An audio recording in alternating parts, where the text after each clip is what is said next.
નવો પ્રશ્ન ગ્લુકોઝનું ઉત્પાદન. હવે ગ્લુકોઝ મોનોસેકેરાઇડ એ શામાંથી પ્રાપ્ત થાય? તો બધાને ખબર છે કે ભાઈ મોલેસિસ ફળો એટલે ગળ્યા ફળો, સફરજન છે, દ્રાક્ષ, શેરડી છે, બધામાં ગ્લુકોઝ આવેલો હોય છે. સૌથી વધુ ગ્લુકોઝ શામાં હોય? તો સૌથી વધુ ગ્લુકોઝ એ દ્રાક્ષમાં હોય છે. કેટલો હોય છે? 20 થી 25% હોય છે. એટલા માટે એને ગ્રેપ સુગર કહેવામાં આવે છે. શું કહેવામાં આવે છે? ગ્રેપ. આ તો ખાલી પ્રાઇમરી માહિતી માટે કે ગ્રેપ સુગરમાં કેટલા ટકા ગ્લુકોઝ હોય? તો 20 થી 25% હોય છે. આપણે તો ગ્લુકોઝનું ઉત્પાદન જોવું છે. તો સૌપ્રથમ ગ્લુકોઝનું ઉત્પાદન સુક્રોઝ અથવા કેમિસ્ટ્રીની ભાષામાં ખાંડ. મોલેસિસ મેં વાત કરી એમ કે જે ગળ્યા ફળો હોય એમાં સુક્રોઝ ખાંડ આવેલી. તો ગળ્યા ફળો જે હોય ખાંડ, સુક્રોઝનું સૂત્ર તમને ખબર C12H22O11 સુક્રોઝ. આ સુક્રોઝનું આલ્કોહોલીય દ્રાવણ હોય, આલ્કોહોલમાં દ્રાવણ બનાવી દેવાનું અને મન એસિડ HCl અથવા મન H2SO અને એમ ના લખો અને ખાલી H+ લખશો તો પણ ચાલશે. એના વડે જલ વિભાજન કરવામાં આવે. શું કરવામાં આવે? જલ વિભાજન. તો C6H12O6 C6H12O6 એક એકમ ગ્લુકોઝ મળશે અને બીજો એકમ ફ્રુક્ટોઝ મળશે.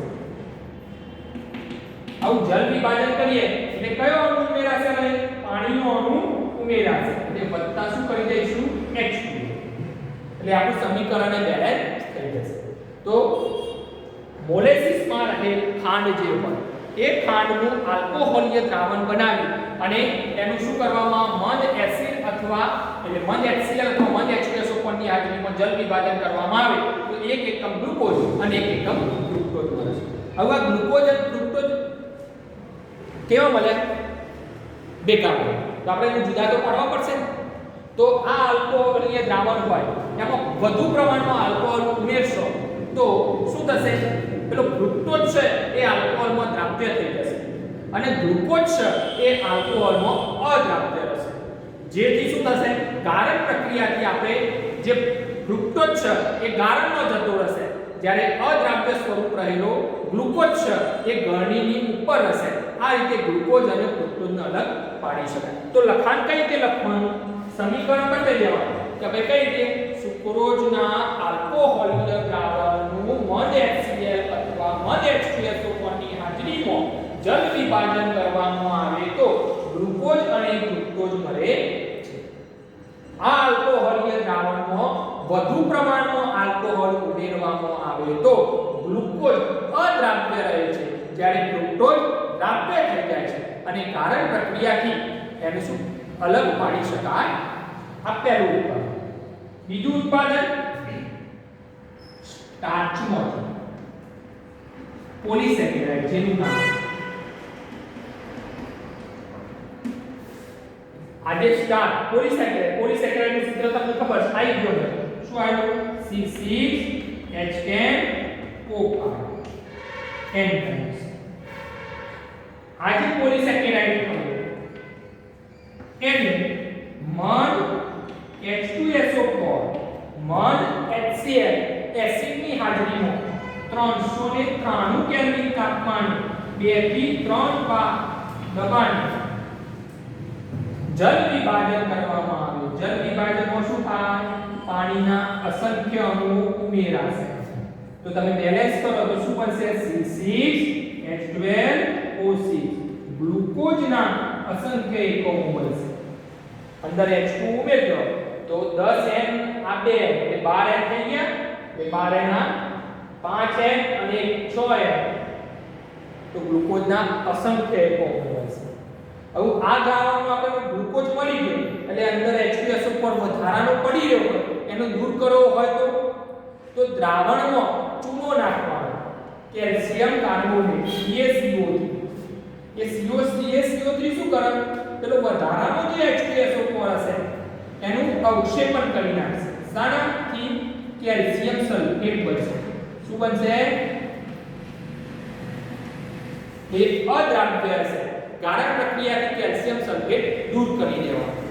હજી ગાળણમાં કોઈ અશુદ્ધિ હોય તો અંદર પ્રાણીજન્ય કોલસો અથવા પ્રાણીજન્ય ચારકોલ ઉમેરવાનું, જેના કારણે કોઈ અશુદ્ધિ હશે એ ચારકોલની સપાટી પર એનું અધિશોષણ થશે, એને અશુદ્ધિ દૂર થશે. એટલે લખાણ કઈ રીતે લખશો? કે સ્ટાર્ચનું શાના વડે? મંદ H2SO4 ની હાજરીમાં 393 કેલ્વિન તાપમાને 2 થી 3 બાર દબાણે જળ વિભાજન કરવામાં આવે તો ગ્લુકોઝના અસંખ્ય એકમો મળે છે. દ્રાવણમાં વધારાનો H2SO4 દૂર કરવા કેલ્શિયમ કાર્બોનેટ ઉમેરવામાં આવે તો કેલ્શિયમ સલ્ફેટ અદ્રાવ્ય સ્વરૂપે મળે, જેને ગાળણ પ્રક્રિયાથી દૂર કરવામાં આવે છે. જો ગાળણમાં રહેલ વધારાની અશુદ્ધિઓ દૂર કરવા માટે તેમાં પ્રાણીજન્ય ચારકોલ ઉમેરવામાં આવે, આ રીતે ગ્લુકોઝનું ઉત્પાદન પૂરું થયું. ત્યારબાદ થોડી ચર્ચા કરી લઈએ. ગ્લુકોઝનું સૂત્ર કયું? C6H12O6. હવે એનું સૂત્ર આયા પછી એનું અણુસૂત્ર જો ડ્રો કરવામાં આવે તો આ તો બાજી આપણે શો કરી દઈએ છે, ખાલી જોઈએ છે કે અંદર શું આવેલું. તો એનું સૂત્ર આ રીતે CHOH આમ લખીએ આપણે, એટલે તમને સારી સમજણ પડશે.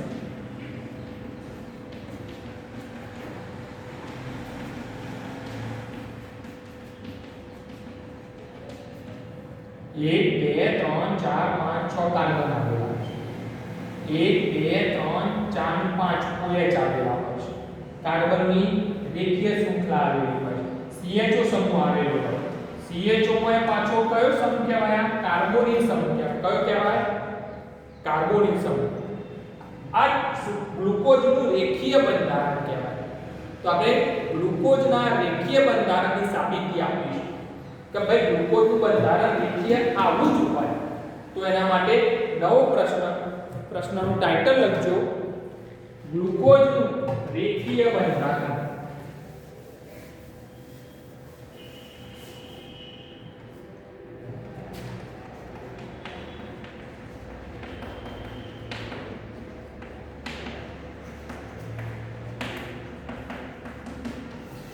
ચલો ગ્લુકોઝનું અણુસૂત્ર શું ભાઈ? બધાને ખબર છે, C6H12O6. એનું પ્રમાણ સૂચક સૂત્ર પૂછ્યું હોય તો 6 કોમન કાઢી નાખો, CH2O. એનું આણ્વીય દર પૂછ્યું હોય તો બધાને ખબર છે, અક્ષર 180 ગ્રામ પ્રતિ. અને પ્રમાણ સૂચક દર પૂછ્યું હોય તો આના પર જો કાર્બન 1 છે એટલે એનું પરમાણુ અંદર 12, H નું પરમાણુ અંદર 1, એમાં 2 હાઇડ્રોજન એટલે 2, અને ઓક્સિજન નું 16 એટલે કેટલા થાય? 12 નું 14 તો 30 ગ્રામ પ્રતિ શું લખાય?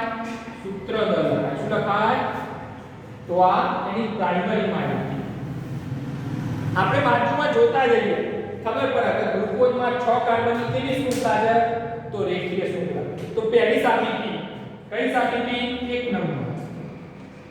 ગ્લુકોઝમાં કાર્બનની અથવા 6 કાર્બનની રેખીય શૃંખલા આવેલી હોય. પરીક્ષામાં તમારા દરેક વસ્તુ અલગ અલગ પૂછાશે, એટલે ધ્યાન રાખજો. હવે મારે સાબિત કરવી હોય તો આ જે ગ્લુકોઝ ખરો CHOH 4 ટાઈમ CH2, આ ગ્લુકોઝનું સૂત્ર છે, જોઈ લો. CHOH 4 વખત એની સાંદ્ર હાઇડ્રોઆયોનિક એસિડ સાથે ગરમ કરવામાં આવે, એની સાથે પ્રક્રિયા કરવામાં આવે તો CH3 CH2 4 times CH3 આ તો શું બન્યું નોર્મલ હેક્સેન 6 કાર્બન વાળું રેખીય હેક્સેન બન્યું એનો અર્થ શું થયો કે ભાઈ ગ્લુકોઝમાં 6 કાર્બનની રેખીય શૃંખલા આવેલી હોવી જોઈએ એટલે આપણી આ સાબિતી પૂરી થઈ 2 નંબર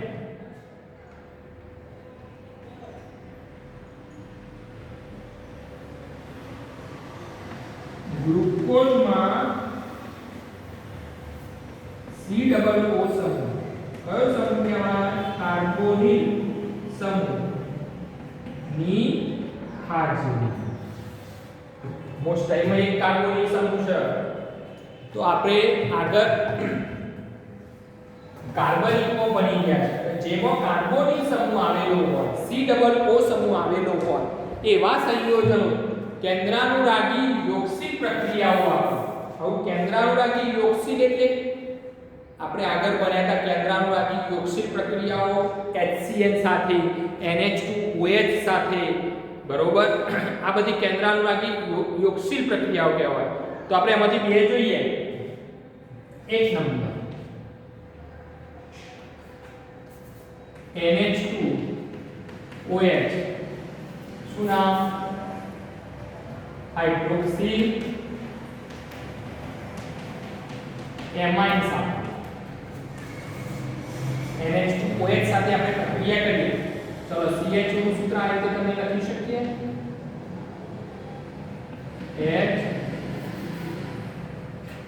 CH તમને આ રીતે સારી ખબર પડશે OH ઓલ ટાઈમ અને CH2 આ ગ્લુકોઝ છે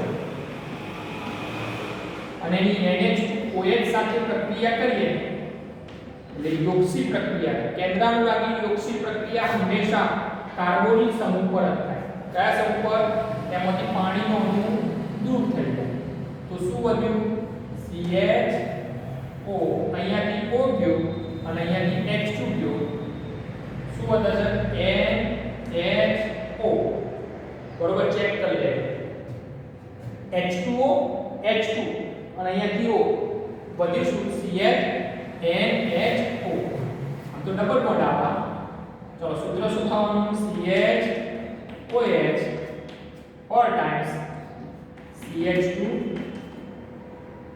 શું નામ આનું આ ગ્લુકોઝની હાઇડ્રોક્સિલ એમાઇન સાથે પ્રક્રિયા કરી તો આને શોર્ટમાં લખવું હોય તો હાઇડ્રોક્સિલ એમાઇન નિપજ આપણને નિપજ મળે આ નિપજ ક્યારે મળે કે જો COO સમૂહ હોય તો એનો અર્થ શું થયો કે ગ્લુકોઝમાં COO સમૂહ હોવો જોઈએ બીજું ઉદાહરણ એ જ ગ્લુકોઝની HCl સાથે પ્રક્રિયા કરે સાયનોહાઇડ્રેટ સાથે પ્રક્રિયા કરે તો પણ પાણીનો અણુ દૂર થશે H2O તો શું વધશે CHOH 4 વખત CH2 H2O જતા રહે H2O કઈ રીતે જવાના ધ્યાન આપજો C triple bond N CH સમૂહ અહીંયા H સમૂહ છે તો C ટ્રિપલ બોન્ડ N અહીંયા ડબલ બોન્ડ તો